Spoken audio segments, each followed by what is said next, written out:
네, 오늘 출애굽기 4탄이고요. 제목은 갈대상자. 출애굽기 2장 1절에서 10절까지 보도록 하겠습니다. 내용은 우리가 지금 찬양으로 불렀던 갈대상자를 나일강에 띄우는 그런 장면입니다. 우리 1절부터 같이 한 목소리로 읽도록 하겠습니다. 시작. 레위 가족 중 한 사람이 가서 레위 여자에게 장가를 들어 그 여자가 임신하여 아들을 낳으니 그가 잘생긴 것을 보고 석 달 동안 그를 숨겼으나 더 숨길 수 없게 되매 그를 위하여 갈대상자를 가져다가 역청과 나무줄을 칠하고 아기를 거기에 담아 나일 강가에 갈대 사이에 두고 그의 누이가 어떻게 되는지를 알려고 멀리 섰더니 바로의 딸이 목욕하러 나일강으로 내려오고 시녀들은 나일 강가에 거닐 때에 그가 갈대 사이에 상자를 보고 시녀를 보내어 가져다가 열고 그 아이를 보니 아기가 우는지라 그가 그를 불쌍히 여겨 이르되 이는 히브리 사람의 아기로다. 그의 누이가 바로의 딸에게 이르되 내가 가서 당신을 위하여 히브리 여인 중에서 유모를 불러다가 이 아기에게 젖을 먹이게 하리이까. 바로의 딸이 그에게 이르되 가라 하매 그 소녀가 가서 그 아기의 어머니를 불러오니 바로의 딸이 그에게 이르되 이 아기를 데려다가 나를 위하여 젖을 먹이라. 내가 그 싹을 주리라. 여인이 아기를 데려다가 젖을 먹이더니 그 아기가 자라매 바로의 딸에게로 데려가니 그가 그의 아들이 되니라. 그가 그의 이름을 모세라 하여 이르되 이는 내가 그를 물에서 건졌음이라 하였더라. 아멘. 예수를 믿고 세상을 살다 보면 우리는 억울한 일을 당하기도 하고 또 박해를 받기도 합니다. 그 주기철 목사님 다 아시죠?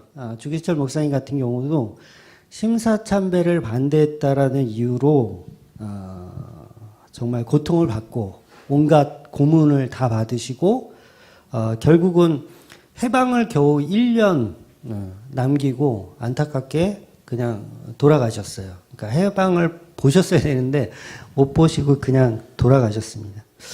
그 당시 그 한국 기독교의 90% 이상이요. 그 예배 중에 이렇게 우리가 지금 예배 드리잖아요.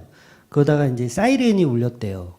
국가에서 이제 사이렌을 트는 거죠. 사이렌이 딱 틀면 예배하다가 딱 멈추고 다 일어나서 동방을 향해서 이렇게 참배를 해야 됐대요. 그러니까 그걸 만약에 안 하면 우리는 예수 믿는 사람들이니까 안 해야 되잖아요. 신사참배를 하면 안 되잖아요.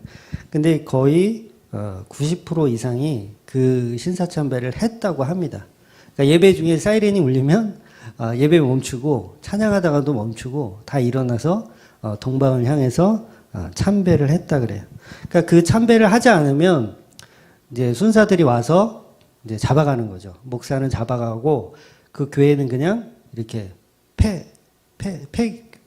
폐교를 시켜버리는 예배 못 드리게. 그러니까 굉장히 끔찍했던 시절을 우리가 보냈죠.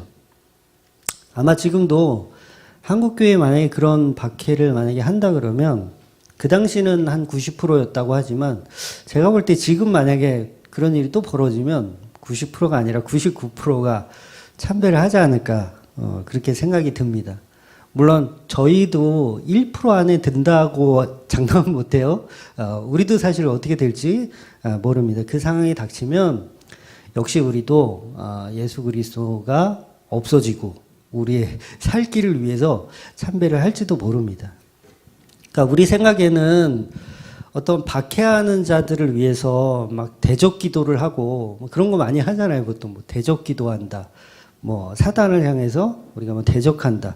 그런 기도하고 이 교인들이 모여서 그 문제를 놓고 뭐 같이 합심으로 기도하기도 하고 뭐 금식을 하기도 하고 그러니까 우리를 박해하는 그 존재를 몰아내기 위해서 교인들은 그렇게 모여서 기도하고 그런 일들을 뭐 비일비재하게 이렇게 합니다. 근데 이 성경을 보면 그러니까 우리가 막 대적 기도해가지고 그런 것들을 물리치고 이겨나가면 좋겠지만 성경의 내용들을 이렇게 차근차근 보면 그런 방향성이 아니라는 거예요. 그러니까 오히려 성경과 반대로 가는 경우가 더 많다는 거죠. 그러니까 아브라함에게도 하나님이 너에게 축복을 주는 자에게 내가 축복을 주고 너에게 저주를 주는 자에게 저주를 주겠다 그랬어요.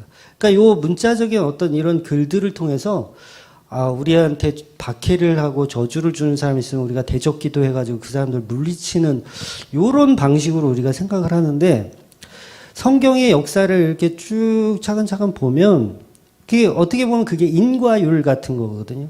근데 그런 구성으로 짜여지지가 않아요, 성경은. 그러니까 이스라엘을 노예로 지금 만들려고 하잖아요, 애굽이. 이미 만들었고, 노예로 만들었어요. 그러면 그 애굽 사람들을 향해서 이스라엘이 대적 기도를 하며 이렇게 해가지고 물리치는 방법으로 가야 성경이 좀 해피엔딩으로 갈 텐데, 이 모세라는 인물이 오늘 등장하지만 이 모세가 왕자가 돼요. 놀랍게도 왕자가 애굽의 왕자가 된단 말이에요. 그러면 모세가 애굽의 왕자가 되면 거기서 잘 자라나서 이제 그 성골 어떻게 보면 성골이죠. 성골의 세력들, 그 애굽의 세력들을 물리치고 하나님의 은혜로 새로운 왕위를 이렇게 쟁취를 해서 이제 이스라엘을 이제 애굽 땅에서 진정한 승리자로 이렇게 만들어내는 모습으로 가는 게 우리가 생각하는 인과율에서는 맞거든요. 근데 그렇게 하지 않는다는 거죠. 역사를 보면 이스라엘이 그렇게 박해를 받고 막 온갖 고문을 받고 그렇게 막 노동을 하고 막 그럼에도 불구하고 하나님의 전개 시나리오와 우리가 생각하는 해피엔딩의 전개 시나리오는 전혀 반대의 모습으로 간다는 거예요. 그러니까 예수 믿을 맛이 안 나요. 그렇지 않습니까? 예수 믿을 맛이 안 나는 거예요. 그런데 이게 성경의 방법이고 성경의 역사라는 거죠. 세상 사람들이 여러분을 박해하잖아요. 그럼 여러분 어떤 생각 드세요? 저는 옛날에 그랬는데 예수 믿는 나를 박해를 해? 하나님의 아들인 나를 박해를 해? 막 천사 보내가지고 막 이렇게 막 저 인간 저주하고 막 혼내주고 다 쓸어버려라 막 이렇게. 그러니까 엘리사도 그랬잖아요. 아이들이 막 대머리라고 놀리니까 숲에서 막 곰이 나와가지고 애들 다 이렇게 죽여버리고 그러잖아요. 그러니까 박해를 여러분이 받으면 한 번쯤 그런 상상을 한단 말이에요. 저만 그런가요? 저만 쓰레기인가요? 저는 그런 생각 많이 했었어요. 나를 박해를 해? 내가 하나님 믿는 내가 그 옛날에 뭐 태양의 아들 뭐 스테반 뭐 이런 만화가 있었는데 내가 하나님의 아들 누군데 나를 박해를 해? 저 인간은 분명히 저주받을 거야. 나를 박해하는 자는 하나님께서 저주를 내릴 거라고 하셨으니까 막 그런 식으로 어떤 인과율로 우리는 성경을 보고 또 그걸 우리의 믿음이라고 이렇게 생각할 때가 너무도 많이 있습니다. 그런데 하나님의 방식은 항상 그 방식이 아닌 게 문제인 거예요. 오히려 나를 핍박하고 괴롭혔던 사람이 더 성공을 하고요. 더 잘 살고 더 돈도 잘 벌고 막 이런 경우가 오히려 더 많습니다. 그러니까 이게 아브라함이 말씀하셨던 저주와 복의 개념을 우리는 지금 잘못 알고 있는 거예요. 그러니까 우리가 생각하는 인과율로 알고 있는 건데 하나님이 말하는 축복과 저주는 우리가 생각하는 그런 인과율이 아니라는 거죠. 더 이상 이제 모세가 왕자임에도 불구하고 살인자가 되어서 도망하여 80이 될 때까지 사용하지 않으세요. 80이 될 때까지도 사용하지 않으세요. 그러니까 이상하죠. 왕자로 넣었으면 거기서 뭔가 잘 배워서 정치를 잘해서 이 애굽의 진짜 최고의 지도자, 임금이 딱 돼야 되는데 그게 아니고 40대가 되어서 그냥 살인자가 되어서 미디안 광야로 도망가서 80이 될 때까지 하나님은 사용을 안 하신다는 거죠. 그러니까 더 이상 어떤 권력도 능력도 힘도 돈도 지혜도 아무것도 없을 때까지 기다렸다가 하나님은 일하기 시작한다는 거예요. 그러니까 우리가 생각하는 인과율이 아닌 거죠. 다른 방식으로 하나님이 일하시는 거죠. 그러니까 이 세상에서 돈, 명예를 얻고 살아도 그것이 저주일 수 있는 거예요. 그러니까 우리가 박해를 받으며 이름도 없이 빚도 없이 재산도 없이 그렇게 살아도 그 인생이 축복의 삶일 수도 있는 거죠. 그러니까 이런 방식이요. 예수 그리스도를 이 땅에 보내실 때도 하나님이 똑같은 방법을 사용하세요. 그러니까 예수님도 모세처럼 그러니까 헤롯의 궁전에서 태어나게 하시고 정말 거기서 잘 커가지고 성골들을 이렇게 무찌르고 로마를 무찌르고 독립하여 세상을 바꾸는 그런 역사적인 인물로 예수님을 보내실 수도 있었지만 그건 우리의 인과율의 생각인 거고요. 하나님은 그냥 예수 그리스도를 평범한 그냥 목수의 아들, 잘 배우지도 못했으며 내세울 것도 전혀 없는 그런 존재 없는 가치로 이 땅에 보내셨다는 거죠. 그럼에도 불구하고 예수님은 하나님의 계획과 뜻을 한 점도 놓치지 않고 다 이루시는 그런 역사를 우리가 봤습니다. 그러니까 우리가 보는 어떤 견해 자체를 조금 바꿔볼 필요가 있는 거죠. 어떤 목사님이 교회를 개척해서 한 10년을 이렇게 목회를 하셨는데 성도가 한 명이에요. 성도가 한 명이야. 그러면 세상이 보는 시각에서는 그 목사님 목회의 어떤 성과 평가를 좀 하면 실패자, 그렇잖아요. 개고생, 뻘짓. 10년 동안 성도가 한 명이야? 그렇게 얘기해요. 그렇게 얘기할지 모르지만 하나님의 시각에서는 또 그렇지 않을 수도 있다라는 거죠. 그러니까 대형교회를 하면서 정말 수많은 성도를 거느리는 대형교회 목사일지라도 하나님 보실 때 야, 너 누구냐? 심판대 앞에서 야, 너 누구냐? 저 교회 이렇게 막 크게 어마어마하게 크게 했던 목사인데요. 예수님이 야, 내가 너를 도대체 누군지 모르겠다. 이렇게 말씀하실 수도 있다라는 거죠. 근데 성도가 한 명이었던 그 목사님이 심판대 앞에 섰을 때 야, 내가 보내준 그 양 한 마리를 너 참 잘 양육시켰더라. 너 정말 잘했구나. 이렇게 칭찬해 주실 수도 있다라는 거죠. 그러니까 오히려 우리가 생각하는 인과율과는 하나님의 역사는 전혀 반대에 가는 경우가 오히려 더 많습니다. 성경의 역사가 다 그렇게 진행됩니다. 그러니까 하나님의 방식은 인간의 모든 가치를 다 묵살해요. 다 인정하지 않습니다. 하나님은 전혀. 1%? 아니, 1%. 인간의 노력 1%. 어떤 분은 구원에 있어서는 인간이 한 10%는 인간이 좀 해야 되고 90%는 하나님이 해야 된다. 그래서 이게 딱 돼야 구원을 얻는다라고 가르치지만 아닙니다. 100%예요. 100% 하나님이 하시는 거고 우리는 1%도 내세울 게 없는 겁니다. 그러니까 1%라도 우리가 뭔가를 좀 하면 그건 이미 은혜가 아니고 계약이고 조건이고 인과율인 거예요. 그러니까 단 1%도 없습니다. 그러니까 오늘 본문에서 그 모세의 어머니 요게벳은 사랑하는 막내 아들을 갈대 상자에 담아서 나일강 갈대 숲에 놓아두는 거예요. 그러니까 이스라엘의 모든 히브리 남자 아이는 애굽이라는 세상의 힘에 의해서 이제 죽어야 돼요. 무조건 남자애는 다 잡아다가 나일강 그 악어밥으로 줘야 되는 거예요. 근데 이 모세에게 하나님의 은혜가 개입이 되는 겁니다. 그러니까 갈대 상자를 만들고 마치 노아의 방주를 만들었던 것 같은 비슷한 역청과 나무진.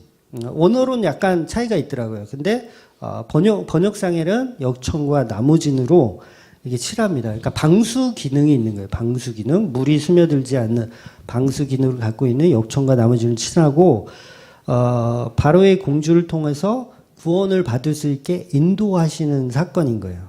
그러니까 그 당시 이제 악어들이 출몰했었던 지역이 있었고요. 비교적 이제 좀 안전한 지역도 있었습니다. 그래서 파라오의 그 딸이 거기서 이제 공주가 목욕을 하고 있는 거죠. 그러니까 어머니 요게벳은 이 모세를 나일강에 그 띄워서 이 나일강에 띄우면 이거 어떻게 되죠? 바다까지 이게 떠내려갈 거 아니에요. 강에 띄웠으니까 바다까지 떠내려가. 그러면 죽는 거잖아요. 근데 이 요게벳이 과연 이 모세를 이 방주에 담아서 나일강에 띄울 때 과연 이 갈대 상자가 바다까지 가서 뭐 죽는 거잖아요. 사실 죽는 거. 죽는 거를 생각하고서 했을까요? 아니면 그냥 하나님의 은혜에 맡기고 했을까요? 과연 어떤 걸까요? 네. 그럼 우리는 설마 죽이려고 했겠습니까? 그죠? 하나님의 은혜에 맡긴 거죠.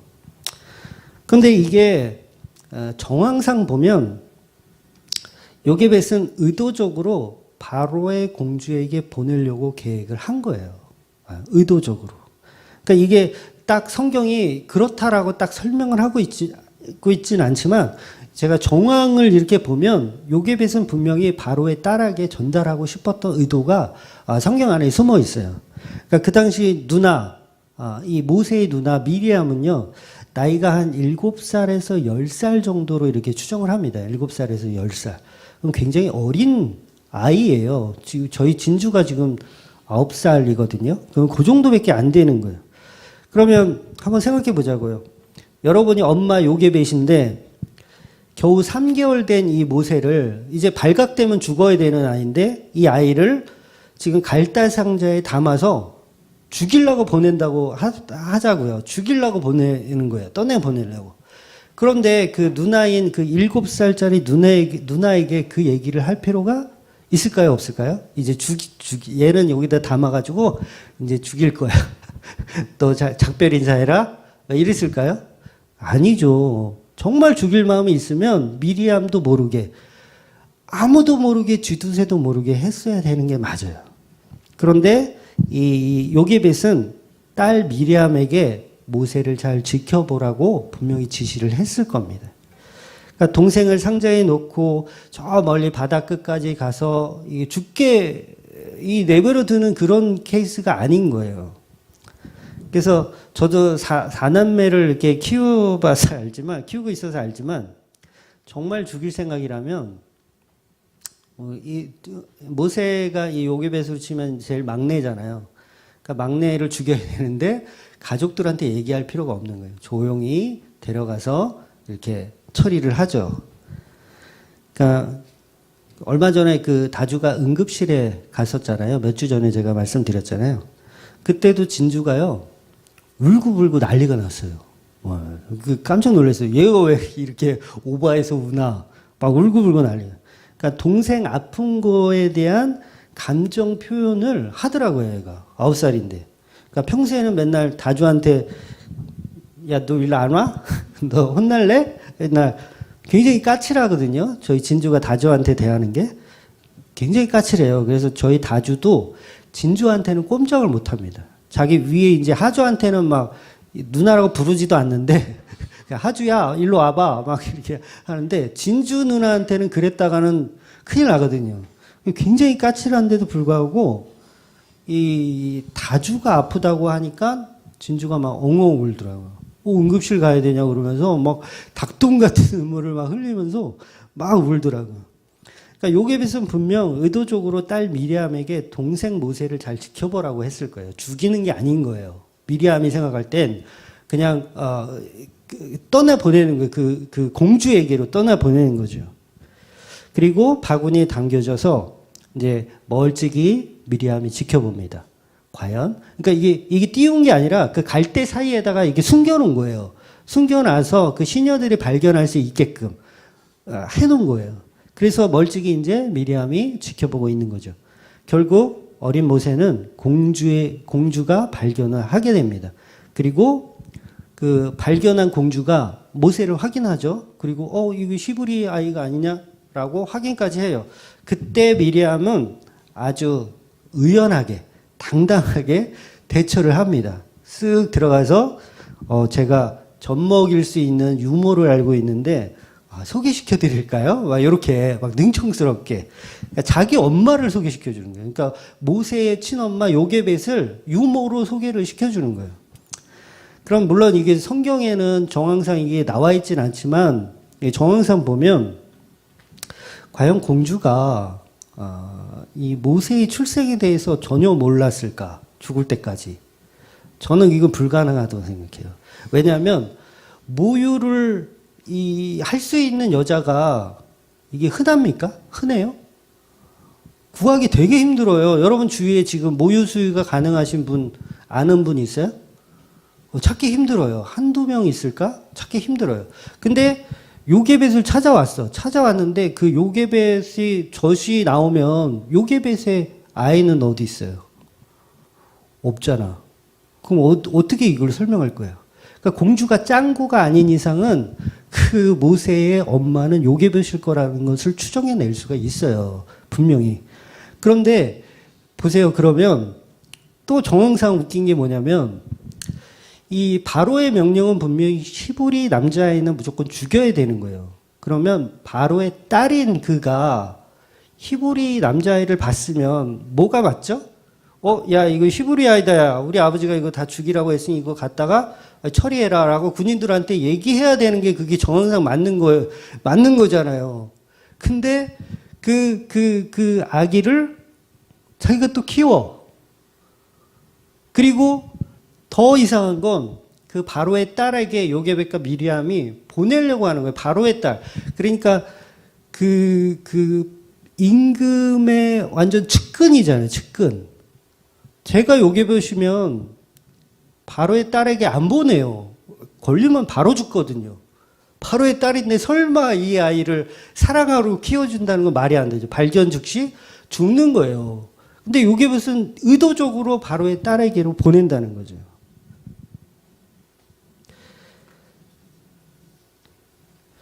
히브리서 기자는요, 요게벳이 바로의 명령을 두려워하지 않았다고 해석을 합니다. 바로의 명령을 두려워하지 않았대요. 그러니까 이거는요, 하나님의 개인 말고는 설명이 안 되는 거예요. 요게벳이 어떻게 두려워하지 않을 수가 있어요? 자기 아들이 지금 죽는데 발견 즉시 죽는 거예요. 어떻게 안 두려울 수가 있어요? 근데 히브리서 기자는 두려워하지 않았대요, 요게벳이. 그러니까 분명히 하나님의 개입이 있었다는 얘기예요. 하나님의 개입이. 그러니까 예수님이 태어나실 때도 하나님이 천사를 통해서 동방박사들에게 다 명령하시고 목자들을 통해서도 이야기하시고 정말 하나님의 지시가 다 있어요. 심지어는 애굽으로 피난 가라고 예수님 애굽으로 빨리 피난하라고까지 지시를 다 말씀하신다고요. 그리고 동방박사들에게 너희들은 다시 헤롯 왕한테 가지 마라. 그것까지 다 일일이 디테일하게 다 설명해 주세요.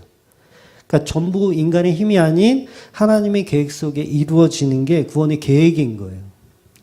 그러니까 아기 모세는 군인들에게 발각되면 악어 밥으로 죽는 겁니다. 그러니까 하나님의 지시가 없으면 요게벳은 바로의 딸에게 보낼 이유가 없는 거예요. 오히려 피해야죠.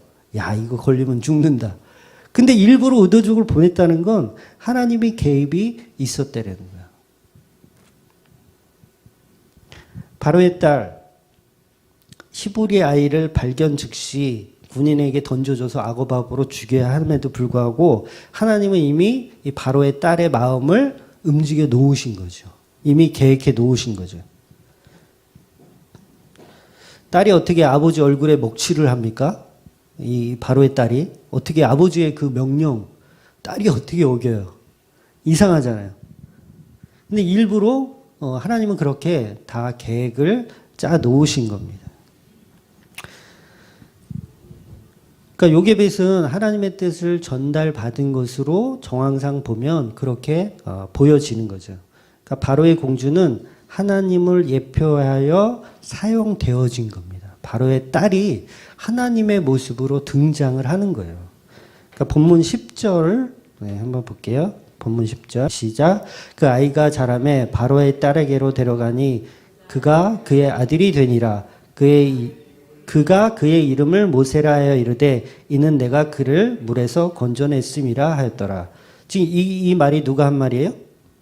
공주가 하는 말이에요. 공주가 하는 말인데 마치 하나님이 하시는 말처럼 들리죠. 그러니까 이름도 누가 지어주는 거예요? 공주가 지어주는 거예요. 하나님이 지어준 게 아니에요. 모세라는 이름을 공주가 지어줘요. 그리고 내가 모세를 물에서 건져냈음이라. 공주가 이렇게 얘기하는 거예요. 그러니까 이 말씀만 보면 우리 복음을 아는 분들은 하나님의 예표구나. 공주가 하나님의 모습을 공주가 지금 예표로 역사를 진행하고 있구나. 이렇게 봐야 되는 거죠. 그러니까 모세를 아들 삼고 그 물에서 건져내. 그렇게 할 수 있는 그렇게 할 수 있는 분이 누구밖에 없어요? 하나님밖에 없는 거예요. 예수님밖에 없는 거예요. 그러니까 이게 바로 노아의 하나님. 노아도 똑같은 방식으로 구원해 내시잖아요. 노아의 하나님. 그러니까 바로의 공주는 하나님을 통해서 구원자로 사용되어진 예수님의 그림자로 표현이 된 겁니다. 그러니까 요게벳의 번뜩이는 재치나 아이디어가 아니고 전부 하나님의 구속사예요. 구속사로 지금 이 이야기를 전개시키고 있는 겁니다. 물론 전체적인 성경을 어떤 정황으로밖에는 볼 수가 없어요. 지금 생략이 많이 되어 있기 때문에. 근데 하나님의 역사는 천사를 통해서 보내셔서라도 그 일을 성취하시는 분이 하나님이시잖아요. 그러니까 요게벳은 하나님의 말씀을 따라 노아가 은혜를 입은 것처럼 우리의 힘으로는 아무것도 할 수 없고 갈대상자를 만들게 사실은 지시까지 했다고 저는 봐요. 개인적으로는 갈대상자를 만들어라. 그리고 모세를 거기서 태워서 바로의 공주에게로 보내라까지 저는 하나님이 지시하셨다고 보는 거예요. 그러니까 이 지시가 뭐예요? 다른 근거들을 통해서 예수님 때, 노아의 때 확인해 보니까 노아의 때는 어때요? 뭐 사이즈까지 다 알려주셔. 뭐 길이는 몇 미터로 하고 세로는 몇 미터 하고 층은 3층으로 하고 창문은 어디 만들고 이거 디테일하게 다 설명해 주신단 말이에요. 그러니까 갈대상자를 만들 때도 분명히 하나님의 개입은 있었다라고 보는 거죠. 그러니까 요게벳도 하나님의 은혜를 구하며 작은 방주를 만들고 있는 거예요. 그러니까 그 방주가 구원의 손길을 의미하는 공주에게로 닿기를 바라는 거죠. 요게벳은 그 마음으로 만든 거예요. 오늘 본문의 그 전체적인 그 내용들이 이미 다 성경 속에 다 있는 내용들이에요. 너무도 구원에 대한 명확한 이야기를 지금 설명하고 있는 거죠. 그러니까 하나님의 절대 주권으로 이스라엘을 구원하는 방식, 예수 그리스도가 예표되는 방식의 내용들을 전부 하나님의 은혜로 표현하고 있는 거예요. 그러니까 바로의 공주가 모세를 발견했는데 보자마자 피부색이 달랐기 때문에 금방 알 수가 있어요. 그런데 어때? 그것을 바라보는 공주의 마음이 어떻다 그래요? 긍휼한 마음이 있었다고 표현하잖아요, 성경이. 긍휼한 마음. 도대체 이건 누가 주는 마음이에요? 하나님이 주신 마음이에요. 그러니까 하나님이 모세를 바라볼 때 긍휼한 거예요. 그 마음으로 구원한 거죠. 이 노아를 바라볼 때 하나님이 어떤 마음이에요? 긍휼한 마음이에요. 긍휼한 마음. 그러니까 이 공주가 정신이 나가지 않고서야 어떻게 히브리 아이 이거 죽여야 하는 그 아이가 긍휼한 마음을 들겠어요. 하나님의 개입이죠. 하나님이 긍휼한 마음이 들게끔 만들어주신 거죠. 그래서 어쩌면 이것도 정황이지만 모세가 80살이 될 때까지 애굽에 재앙이 없었던 이유, 80년 동안 재앙이 없었어요. 지금 모세가 태어나고 80살이 돼야 10대 재앙이 애굽에 오잖아요. 근데 제가 생각할 때는 이 공주 때문에 하나님이 시간을 좀 늦추시지 않았나. 그리고 그거 이제 조금 소소한 은혜인데, 그렇게 볼 수도 있는 거예요. 그러니까 노아의 홍수 때도 누구죠? 무드셀라가 죽을 때까지 기다리셨어요. 무드셀라가 969세 살 때까지 기다렸다가 홍수를 보낸단 말이에요. 죽을 때까지 기다렸다가. 그러니까 하나님의 은혜의 개입에 대한 설명을 사실은 하고 있는 거죠. 그러니까 정확적인 해석이기 때문에 여기에 큰 비중은 주지 마세요. 그러니까 하나님의 구원의 십자가를 세우실 때 일부러 여자들을 많이 사용을 하세요. 그래서 왜냐하면 여자라는 존재가 지난주에도 말씀드렸지만 교회를 상징하거든요. 그럼 지금 이 모세라는 이 구원자를 살려내는 주위에 누가 있어요? 요게벳이라고 하는 여자. 그리고 미리암이라고 하는 누나, 여자. 그 다음에 이 공주라고 하는 여자. 그리고 이 갈대상자를 들고 오는 시녀들까지도 여자. 전부 여자들로 모세를 세우는 거예요. 그러니까 교회 일을, 그러니까 여자들이 한다는 건 교회 일을 하고 있다는 거예요. 그러니까 예수님께서 십자가에 달려있을 때도 그 밑에 전부 마리아들만 이렇게 수두룩해요. 남자들은 다 도망가고 없고, 요한만 있고 나머지는 다 도망가고 없어요. 그러니까 이게 전부 하나님은 뭔가를 설명하고 있는 거예요. 교회에 대한 구원의 일은 교회가 하는 거라는 걸 설명하고 있는 거죠. 레위기 2장 2장 1절, 본문 2장 1절입니다. 본문 2장 1절 시작. 레위 가족 중 한 사람이 가서 레위 여자에게 장가를 들어. 자, 모세는 레위 족속이에요. 오늘 본문에 나오는 것처럼 레위 족속. 그러니까 창세기에서 봤지만 시몬과 레위는 저주받은 족속이 아니고, 보통 이제 주석가들은 레위 족속, 시몬 족속은 이제 그 디나의 그 성폭행 사건 때문에, 살인 사건 때문에 이제 저주받은 백성이라고 얘기하거든요. 근데 그 주석은 잘못된 주석입니다. 실제로는 레위 족속은 복을 받은 민족이에요. 시몬도 마찬가지. 복을 받은 민족입니다. 그래서 하나님의 일을 대신해서 하는 민족이 바로 레위. 그래서 오전에 이제 바나바를 레위 족속이라는 걸 굳이 거기다 집어넣은 이유는 그가 하나님의 복을 받은 사람이라는 걸 표현하는 거예요. 그래서 하나님의 제사를 담당하는 일, 하나님의 그 뜻을 전달하는 일을 하는 사람들이 레위 족속이. 그러니까 모세가 레위 그 족속으로 태어난 이유는 하나님의 일을 이제 할 자다. 그 얘기를 하는 거죠. 그러니까 모세는 이스라엘의 구원자로 태어나는 거예요. 예수 그리스도의 그림자로 오는 거죠. 그러니까 모세의 탄생은 하나님의 일이에요. 하나님의 일, 모세의 탄생은. 2절 볼게요. 그 여자가 임신하여 아들을 낳으니 그가 잘생긴 것을 보고 석 달 동안 그를 숨겼으나. 잘생긴 것을 보고, 야, 번역을 이따위로.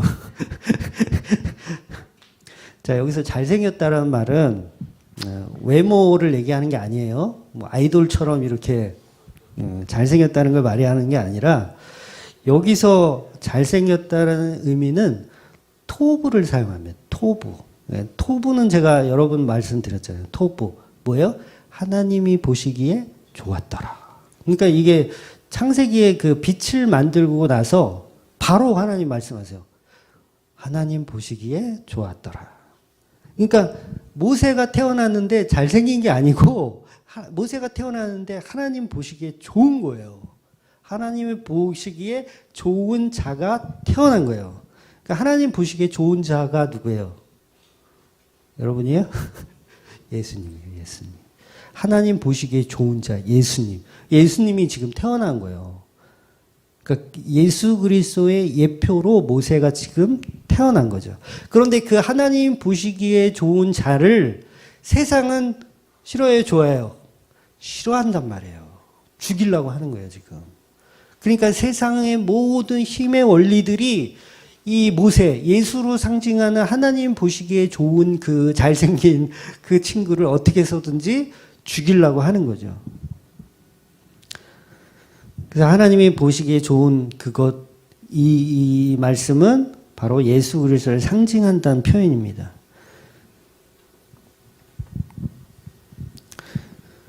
이제 드디어 이스라엘의 구원의 빛, 그러니까 흑암과 공허의 상태인 애굽 땅에 예수 그리스도의 모용을 한 모세가 오신 거예요. 빛으로 오신 거죠. 토부로 오신 거예요. 토부로. 하나님의 보시기에 좋은 상태로.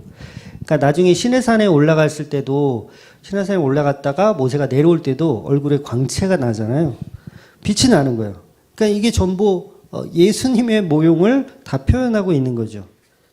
그 예수가 하나님의 은혜인 방주를 통해 세상의 중심, 세상의 절대적 힘을 가진 바로의 딸의 아들로 들어가는 장면인 거예요. 그러니까 예수님이 이 땅에 오셔서 이 세상의 힘의 원리의 중심에 들어가서 죽으시는 그 장면을 표현하고 있는 거죠. 그러니까 원래는 뭐예요? 바로의 딸이 보자마자 이건 죽여야 되는 거예요. 근데 하나님의 개입이 있는 거죠. 예수님이 다윗의 혈통으로 들어가잖아요. 예수님 다윗의 혈통. 근데 실제로는 예수님은 다윗하고 피 한 방울도 안 섞였어요. 족보만 그렇게 되어 있지 실제로는 친자가 아니에요. 예수님은 요셉과, 마리아는 요셉과 관계가 없었잖아요. 그냥 동정녀 마리아에 낳으신 거잖아요. 그러니까 피 한 방울 안 섞여요. 지금 모세도 바로의 딸하고는 피 한 방울 안 섞여요. 그런데 왕자로 들어가는 거예요. 왕자로. 공주의 딸이니까. 그러니까 이게 전부 예수님을 모형하고 있는 거예요. 그림자를 보여주는 거예요. 그래서 모세가 이 땅에 와서 이제 뭘 하죠? 이스라엘을 구원해내는 일을 이제 하는 거예요. 바로 예수의 구원의 사역과 모세의 삶을 통해서 일치되죠. 다 보여주는 거예요. 아까도 봤지만 히브리서 11장 23절, 네, 23절 없나요? 없으면 제가 읽어드릴게요. 11장 23절. 믿음으로 모세가 낳았을 때에 그 부모가 아름다운 아임을 보고 석 달 동안 숨겨 왕의 명령을 무서워하지 아니하였으며, 그러니까 왕의 명령을 전혀 무서워하지 않은 거예요. 그러니까 히브리서는 요게벳이 왕의 명령을 무서워하지 않았다고 분명히 얘기하잖아요. 근데 실제로 안 무서워했을까요? 네. 실제로 무서워했겠죠. 근데 하나님의 뜻인 갈대 상자를 만들었다라는 게 왕의 명령을 두려워하지 않았다라고 히브리 기자는 표현하고 있는 거예요. 그러니까 요게벳이 모세를 낳을 때 그 아이가 하나님의 보시기에 좋은 토부의 상태였으니까 그 토부를 지켜내는 것이 두려워하지 않는 거예요. 세상의 힘에 두려워하지 않는 거. 그러니까 하나님의 보시기에 좋은 것을 여러분들은 지켜낼 필요가 있어요. 그것을 지켜내면 그게 뭐예요? 그게 예수잖아요. 그러니까 이 예수를 지켜내면, 하나님 보시기에 좋은 이 예수를 지켜내면 여러분은 세상의 힘을 두려워하지 않는 존재라는 얘기예요. 예, 어렵지 않죠. 제가 이거 하면서도 이게 좀 어려운가. 그러니까 노아의 방주 때 사용했던 그 역청이란 단어가 원어가 조금 다르다고 그랬잖아요. 근데 그때 사용됐던 이 역청이란 단어에요, 구속이라는 표현이 숨어 있어요. 구속이라는 표현. 그러니까 구별되는 표현, 구속되는 표현. 그런 표현들이 원어에 있더라고요. 그러니까 세상과 단절되어 있는, 하나님의 은혜 안에 있는 그것. 그러니까 그런 배를 만드시는 거죠. 그런 배를. 세상에 속해 있지만 세상과 완전히 구속되어 있는, 구별되어 있는 존재. 그러니까 예수님을 믿는다는 것은요, 여러분 세상과 구별되는 겁니다. 네. 세상의 힘의 원리로 살지 않아요. 그러니까 성도가 한 명이라도 그건 실패한 목회자라고 할 수 없는 거죠. 세상의 힘의 원리가 아니니까. 그 무기력해 보이는 모세를 지켜내는 것, 그것은 우리에게 두려운 일이 아닌 거예요. 그 예수를 우리가 지켜내야 합니다. 세상은 계속해서 우리에게 말할 겁니다. 세상이 좋아하는 설교를 해라. 세상이 좋아하는 구제를 하고 봉사를 하고 너의 명예를 드높여라. 그러니까 세상에서 최고가 되라고 가르칠 거예요. 세상은 그렇게 가르쳐요. 얼마 전에 우리 큰딸 뭐 이거 적는 게 있어요. 그래서 가훈이 뭐냐, 그게 이제 있었거든요. 가훈이 뭐냐. 그래서 저희 집 가훈은요, 제가 어릴 때부터 한 게 있거든요. 뭐냐면 실력이 곧 기회다. 요게 저희 집 가훈이에요. 실력이 곧 기회다. 근데 엊그저께 그걸 뜬금없이 또 물어보길래 예수를 믿자. 그렇게 써. 그랬어요. 예수를 믿자. 그렇게 써. 웃더라고. 그러니까 우리는 세상과 구별된 존재로 살아가는 거예요. 세상과 구별된 존재. 그러니까 세상은 자꾸 그런 것을 강요하잖아요. 세상이 좋아하는 것들을. 근데 우리는 구별돼야 되는 거예요. 그런 걸 좋아하는 것들을 말하는 게 아니라.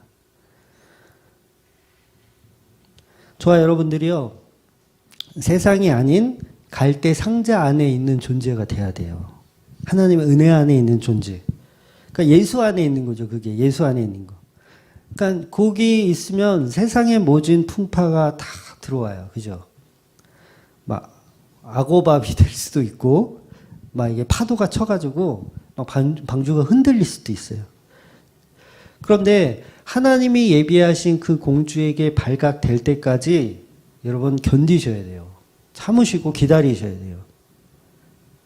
그러니까 성부 하나님이 계획하시고 성자 하나님이 성취하시고 그다음에 성령 하나님이 적용하시는 그 역사가 오늘 이 본문에 다 들어 있습니다.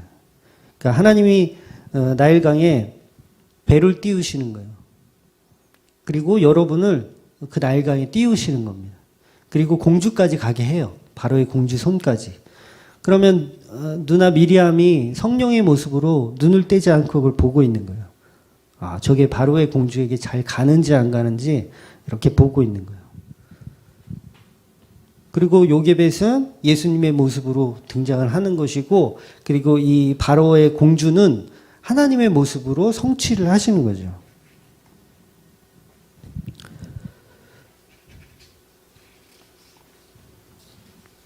갈대상자에서 힘들다고 나오시면 안 돼요. 죽습니다, 바로. 예. 근데 우리 나가고 싶어 해. 예, 그렇잖아요. 나오고 싶어 해. 근데 그것이 하나님의 방식입니다. 노아의 방주 때도 그 안은 좋지 않았어요. 짐승들이 가득했고요. 정말 이 배설물, 짐승들의 배설물로 창문도 열 수가 없어. 아이씨, 얼마나 더러운지. 방주 안이 그런 곳이란 말이에요. 근데 여러분은 거기 있어야 돼요. 나가면 죽는 거예요. 거기 있어야 돼요. 그러니까 예수로 가는 길은 좁고 협착하고 냄새나고 아무도 안 가려고 하고 존경받지도 못하며 사람들이 싫어하는 곳이에요. 그게 예수 믿는 길입니다. 그러니까 누가 예수 믿는데 막 칭찬받고 막 존경받고 오늘 오전에도 봤지만 바나바라고 막 칭알모 받고 막 이러면 순간 정신 차려야 돼요, 여러분. 내가 혹시 잘못 가고 있는 건 아닌가? 나 왜 이렇게 많이 칭찬받지? 나 이렇게 존경받지? 야, 나 이거 뭔가 지금 잘못된 것은 아닌가? 아닌데? 노아의 방주는 이렇게 좋은 것이 아닌데? 그걸 여러분들이 깨달으셔야 돼요. 그 모습으로 가는 것이 왕의 명령을 두려워하지 않는 겁니다. 그러니까 하나님을 의지하여 그 좁은 길을 걷는 길. 그러니까 여러분과 저의 삶도 그런 삶이 되어야 해요. 그러니까 여러분이 하나님께 여러분의 삶을 맡겨드리는 거죠. 그러니까 요게벳이 하나님께 맡겨드렸잖아요. 사랑하는 이 아들을, 이 막내 아들을 하나님께 맡겨드린 거예요. 그런데 이 말씀 가지고 우리는 어떻게 그냥 이해합니까? 우리의 자녀를 어떻게 하면 잘 키울지. 그거 생각하잖아요. 그러니까 보통 이 본문을 가지고 설교하시는 목사님들 내용을 들어보면 아마 그럴 거예요. 자, 여러분의 자녀를 여러분 어떻게 양육해야 되는지 아십니까? 하나님의 은혜 안에 저 강물에 뛰어보려서 하나님에 맡겨드리십시오. 여러분의 아들의 인생, 딸의 인생을 하나님께 맡겨드리십시오. 이 얘기를 하고 있는 게 아니고, 이 얘기는 이 갈대 상자 안에 여러분이 들어가라는 얘기예요. 여러분이 이 구원의 방주로 여러분 딸만, 아들만 들어간다고 되는 게 아니라 여러분이 들어가야 되는 거예요. 저도 들어가야 되는 거고. 그러니까 이 설교를 어떤 자녀 양육법 그래가지고 설교하면 이게 굉장히 가난한 해석인 거예요. 여러분이 들어가셔야 돼요. 우리가 예수 안에 들어가야 됩니다. 그러니까 세상에 모진 풍파가 오더라도 그 예수를 붙들고 그 예수를 끝까지 의지하라는 말씀이에요. 그러니까 예수만이 우리를 구원할 수 있는 유일한 방주라는 설명을 하고 있는 거예요.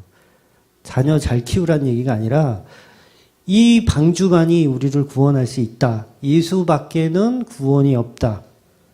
밖에 나가면 악어밥이 될 뿐이다. 그거 얘기하고 있는 거예요. 근데 우리는 자꾸 나가려고 그래. 악어밥이 되고 싶어가지고. 그러니까 갈대상자라고 하는 예수 안에 거해야 되고 하나님이 꺼내주실 때까지 버텨야 돼요. 그게 80이 될 수도 있는 거예요. 80이 돼서 예수님이 꺼내주실 수도 있는 거예요. 그러니까 더럽고 냄새 난다고 방주를 떠나는 순간 우리는 죽습니다.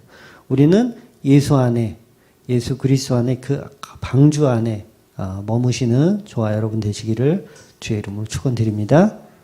기도하겠습니다.